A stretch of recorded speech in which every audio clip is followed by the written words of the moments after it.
Hey, what's up everyone? I'm here on the lovely coast of Caddo Lake on the Louisiana side. And today I wanted to talk to you guys about the TT Artisan dot sight. So what is it? It's basically like a sight that's supposed to help you find your subject faster than looking through the viewfinder. TT Artisan did send this to me at no cost in exchange for a review. So that's what I'm doing here. I have to say though, it's really good about this company. I told them right up front that I didn't really think this was a great fit of a product for me, and it didn't really fit my style of shooting, but they said no worries. They wanted to send it anyway, give me a shot with it, and let me share my thoughts. No restrictions. So you're going to hear exactly what I think of this product. So how does it work? Well, basically you mount it right here on your hot shoe. There's a little switch on it, you pop it open, and then you get a red dot right through this sight that you look through, and it's supposed to help you find your subject. So instead of having to put your eye in the viewfinder to locate them, you can actually just stay back here and then line it up with this dot. The dot looks like it's floating out there in space. So how does this thing work? Well, as you saw, it collapses there. So to shut it down, you just kind of lock it up like that. Then we hit the little switch right here. Then there's a dial on each side. So we have a dial on this side right here, a dial on this side. The left dial over here adjusts the left, right. And then this one right here adjusts the up and down. So you can actually line it up with your focus point. And so your goal is to set it up with your focus point, and then you can just stay out here without looking in the viewfinder to find it. Now, TT Artisan does recommend you line it up with something about 30 meters out, so nothing real close. And so I've done that, and my overall thoughts, yeah, it does the trick. I mean, it does what it says it's going to do. It's really bright out in daylight. I mean, it's a full sunny day right now. I can see this dot clear as day right there. Absolutely no problem. It shows up easily. I really did like how fine-tuned the adjustments were. They dialed right in and lined up. It was really good. So that was wonderful. And then it's just light and portable. It runs off of a little like coin cell battery, and I think it's supposed to last quite some time with that as well. So that's basically the setup of this product. What do I think it's really good for? Well, I think in the end, after my testing, it's going to be good for a setup like this, which is not how I shoot. And what do I mean? I think it's going to be good for when you are on a tripod and photographing birds in flight, most specifically, and with something up in the sky, distant water, just something with clean backgrounds. And the main reason is because it's not perfectly lined up, and it can't be all the time with your single focus point or your small focus point. So I think in these scenarios, if you're photographing birds in flight, using like a larger box area of focus or a group of focus points, I think would work much better, because then it'll give you more coverage to match up with what that sight shows in the dot sight here. And in that case, I mean, it's pretty cool. You know, you get to keep your eye out here. In fact, a great blue heron just flew in right over there, and I can put that point right on it, and it's close enough, I can get focus. So I think it does the trick for those circumstances.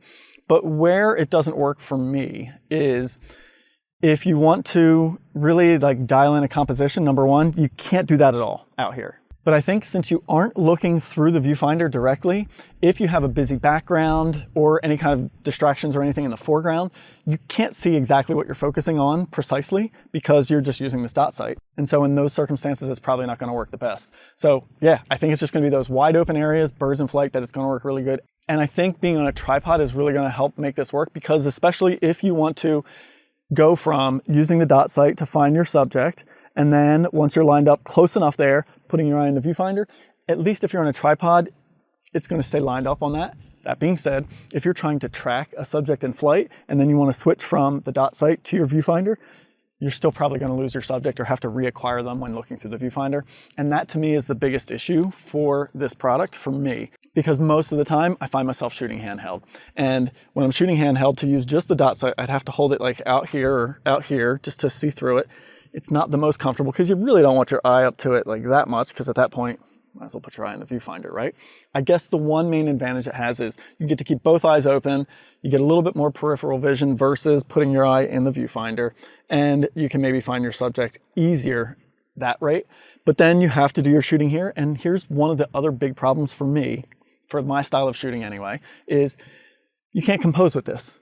You know, you're not seeing your actual viewfinder and the borders around it, and so you can't do any composition. So this is only really going to work if you're shooting with just the dot sight for probably birds in flight, and where you want to keep your subject just in the center of the frame and you don't really worry about composition.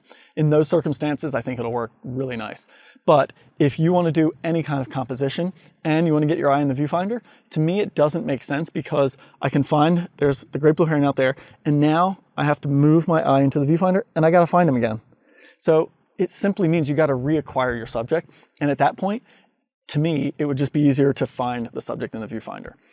I think it may also be a nice product for beginners that maybe aren't great at whipping the camera up and finding a subject in the viewfinder, but I would also urge just practice with that, because with time and practice, I feel like you can do a really good job. For me, I don't really feel like finding the subject in the viewfinder is ever a problem or that I struggle with that. So again, I didn't really think I'd have much of a use for this product.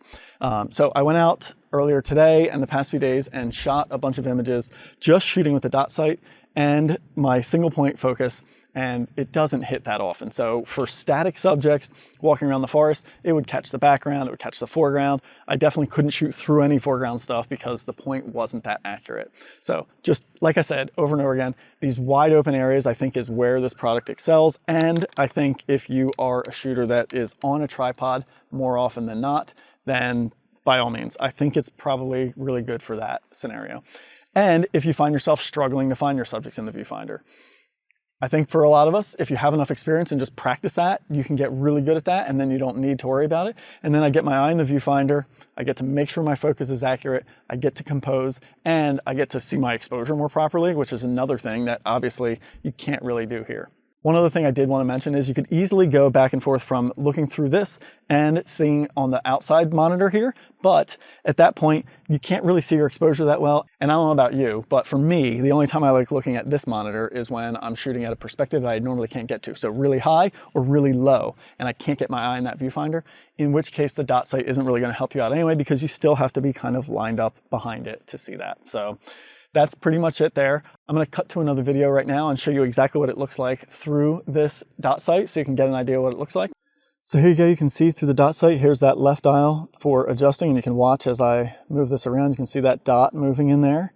I know it's out of focus right now. Here's the dial for moving it up and down. So you can see again, you can see that dot moving in there. So let's focus on the background a little bit more here, and then there. Now you can actually see that dot, and that's what it looks like, guys. So there you go, like really nice and precise. It does look like it's floating out there, which is kind of cool. There you go, there's my thoughts on it. For me, not really a good fit, but for some of you that might be doing a ton of birds in flight in more open areas, I do think it might be a really nice product for that. So thanks so much for listening, and I'll see you guys on the next one. Happy shooting.